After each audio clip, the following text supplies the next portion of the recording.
Let's now get a check on some of the global headlines we're following this hour. Our Eunice Kim is standing by at the news center. Eunice, we're seeing a build-up in the US-led coalition against Islamic State, not least of which is Britain, very possibly joining airstrikes against IS targets in Iraq.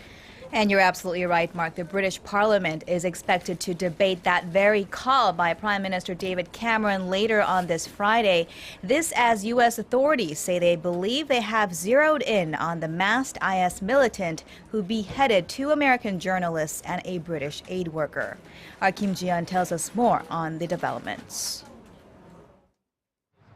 The U.S.-led coalition fighting Islamic State militants in Iraq and Syria is making some progress.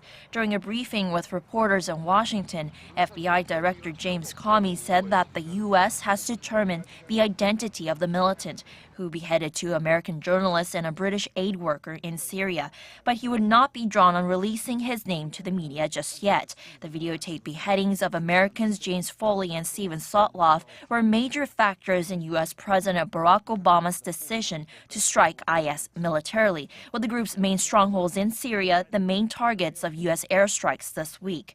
The Pentagon on Thursday released a video of its airstrikes against the Mayadeen module refinery, a target that's under IS control in eastern Syria. Attacks on oil refineries are intended to undermine the group's ability to finance itself from oil sales. The U.S.-led coalition to fight the extremist group is gaining momentum, as Britain announced on Thursday that it would join. Prime Minister David Cameron is waiting for Parliament to grant its official approval. Other Western allies of the U.S., including France, Australia, Belgium, and the Netherlands, have agreed to join the airstrikes in Iraq. But despite these developments, the Pentagon says it's too early to say whether the U.S.-led coalition is winning against the IS.